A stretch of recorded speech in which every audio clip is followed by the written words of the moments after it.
fairly feisty individual we now know as Galileo. These are pictures of the planets in our solar system. This is the first picture of our solar system. It was a key part of the revolutionary shifting of paradigm that people had at that time. It brought down the theory that the Earth was the center of the universe and gave us a completely different perspective, that we are on a planet, that planet is among other planets that go around the sun. That had enormous social implications, religious implications, and beyond. Also, I want to show you another picture. This is a picture of a star. It's tens of light years away. You see that in the middle. And surrounded by that are 3 white dots. This, too, is a picture of a solar system. And the remarkable thing is that this picture was taken by a telescope 50 miles behind you right now on the summit of Mauna Kea, in part due to the technologies and the unique conditions that are there that we enjoy every night. These 2 pictures I decided to present to you as evidence of the incredible potential for discovery. There are 400 years that it took us to get from the first picture of a solar system to the second picture of a solar system. That's the magnitude of the discovery that was made there. These are important not just to me, not just to my children, not just to lots of people. These are discoveries that are important to everybody in the world, I would argue. And it's important because Mauna Kea is a key portal on the universe for everybody. I saw the words earlier this morning, portal on the Hawaiian universe. I think it's even more than that. It's a portal for the universe for all of humanity. And these are stepping stones in understanding whether or not there are more planets out there, and ultimately if we're alone or not in this universe. In most recently, there's been efforts by the proponents of the CMP to present giveaways. And they promise to give jobs to people like the Carpenters Union, of which I am a retired 745 member. We tried to give away bananas to the community, and the other day they're giving grape tomatoes. Well, I'm here to present my whole kupu to those people who support the CMP. First of all, let me begin by addressing the primary reason why I'm here. I'm here to give notice to those who claim they have title to a sacred mountain. In most recent times, the Supreme Court admitted that the state has clear title to our Ka'ili Na'aina. They claim that the state has clear title to the seized lands, and nothing can be further from the truth. It is based upon legal fiction. Despite the most recent court decision made by John Roberts and Company, the United States, nor its subsidiaries, nor its state of Hawaii, they do not have clear title to our lands. So whatever happens up there will not have effect on those of us who are subjects of the Hawaiian Kingdom. On behalf of our National Institute of Dishonor, to the first recipients of our award. We had a meeting the last couple of days to discuss who should be the first awards. And right up here I have 8 awards. The first one of which goes to Chang. Okay? The second of which goes to Arthur Hope. And in between here you have the Office of Hawaiian Affairs, people like Judge Heen, Judge Mossman, Anani Apoliana, and of course, Colette Machado, who once worked with us in stopping the bombing of Kaho'olawi. And to you, Laura, you are not your mother. Your mother and I worked together for years, to be explicit, 14 years to stop the bombing of Kaho'olawi, and we have succeeded without selling out. So the coconut represents those people who are brown on the outside and white on the inside. And to them, I present this to them because in the early years, they were on our side, and now they cross over. And in most recent time, I was terribly disappointed with my brother Patrick when he started announcing on the radio that they will pass out tomato grapes so people can come up there and hold up signs supporting the CMP. I am terribly disappointed.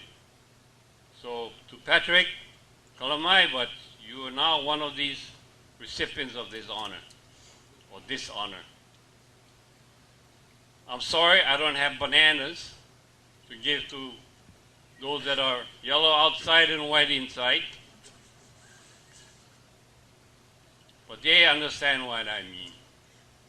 Bananas are for the chimpanzees that are running up on our mountain telling us or expecting us to obey their commands. I'm sorry. In closing, I would just like to end this by saying that for those of us who are subjects of the Hawaiian Kingdom, that I might be the first one to speak out against the CMP, but there are many more of us who represent different Kanaka Maoli Lahuis, and they will in time will present their manao. So in closing, I would like to say in the words,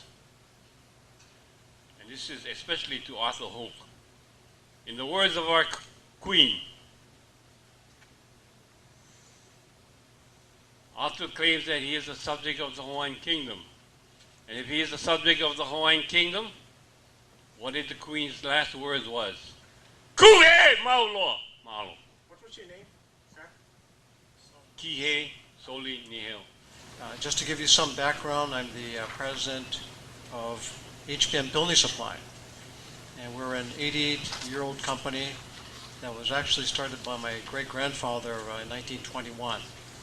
HPM is a 100% employee-owned company.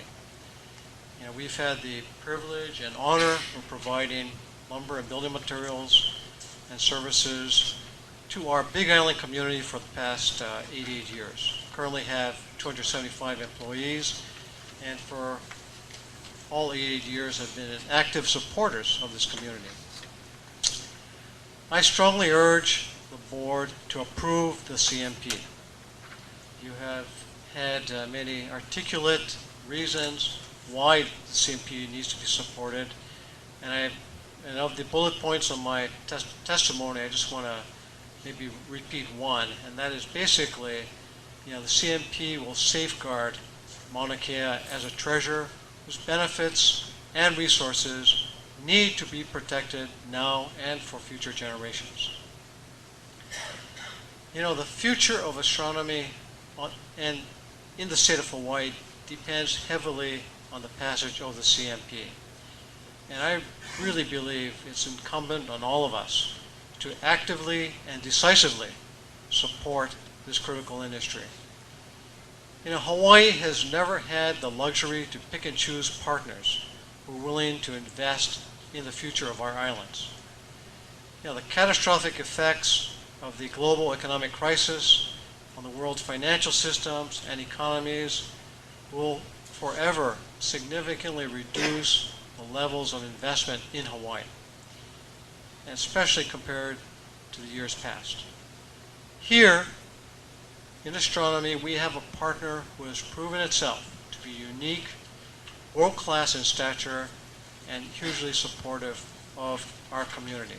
I was brought here today in concern of one of my parental figures, to which to show the support for the Hawaiian people. The Hawaiian people, in the sense that my generation, which is old enough to be your children, are faced with what seems to be a type of pilikia or wrong that's trickling down to my generation. My generation in this time has been exposed to the wars of the world. I myself have fought in Afghanistan against the war on terrorism for 1 year as an airborne infantryman on the front lines in Orgun. Religion, specifically Hawaiian religion in the concept of Keokua, has, I believe, spared me from many different situations that where my life almost was evaporated. In my generation, it seems that the people nowadays are bickering amongst themselves amongst three factions. 1, the Hawaiian Kingdom. 2, the state. 3, everybody in between. And also my generation has been privileged to have been trained by one of the world powers in the arts of warfare, combat techniques, anti-terrorism, etc. It seems that there is a kind of terror that my generation is faced with.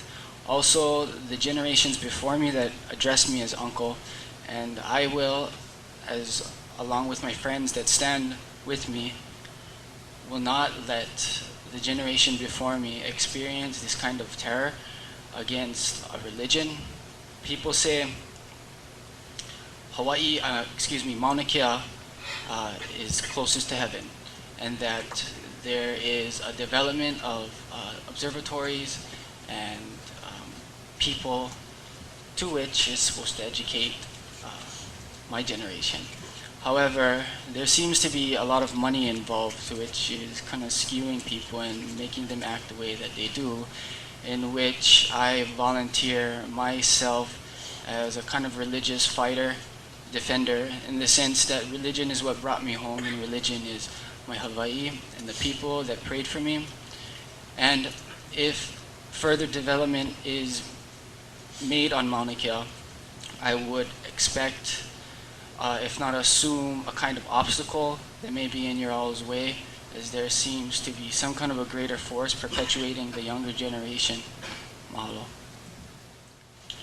Thank you for allowing me this opportunity to submit testimony before you on this very important matter concerning Mauna Kea and the University of Hawaii. On behalf of the full membership of Kahuku Mauna, the Guardians of the Mountain, the group created by the 2000 Mauna Kea Master Plan and charged with the specific responsibility of advising the Chancellor of UH Hilo, the Office of Mauna Kea Management, and the Mauna Kea Management Board on matters of Hawaiian culture as they relate to Mauna Kea, are happy to submit our testimony in support of the Comprehensive Management Plan for the Science Reserve lands leased to the University of Hawaii.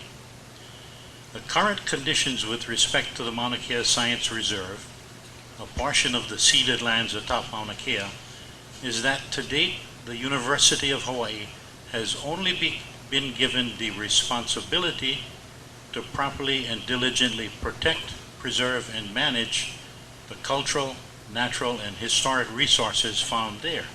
But they have never been given the required authority to adequately and properly carry out the assigned responsibility. The university has in the past sought rule-making authority, which is needed along with the comprehensive management plan, but to date it has not been granted the right to promulgate the body of administrative rules necessary to adequately manage the resources found on the lands that comprise the Mauna Kea Science Reserve. Even with your acceptance, the comprehensive management plan you are considering.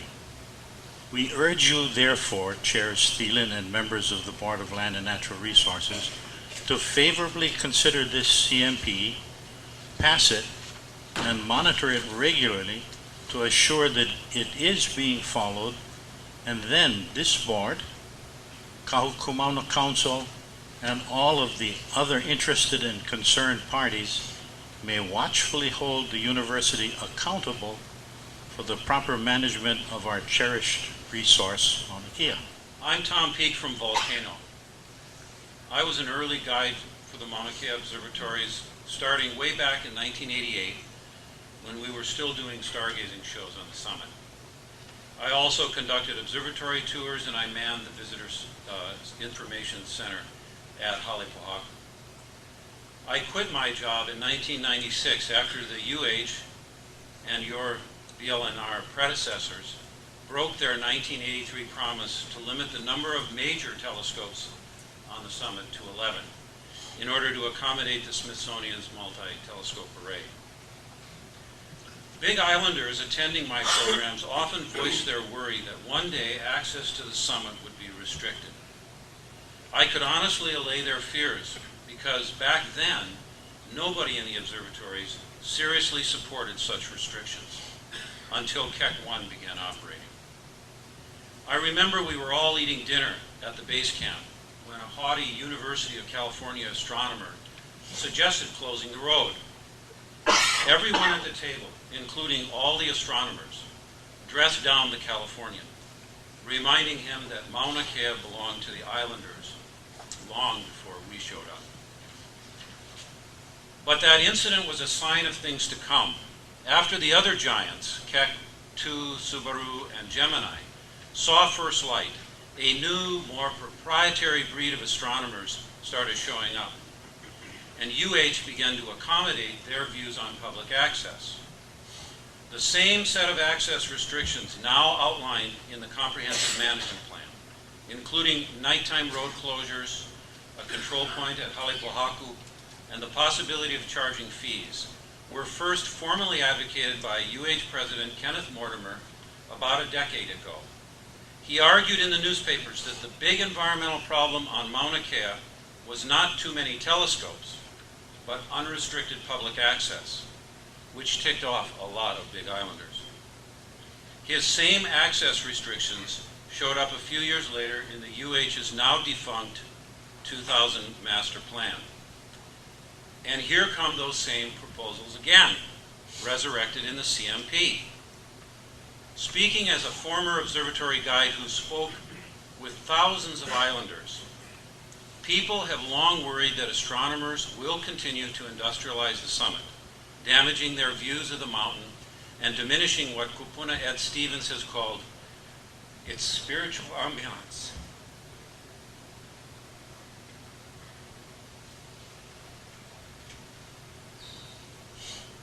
The only thing that has created more fear and anger are proposals to restrict Islanders' access.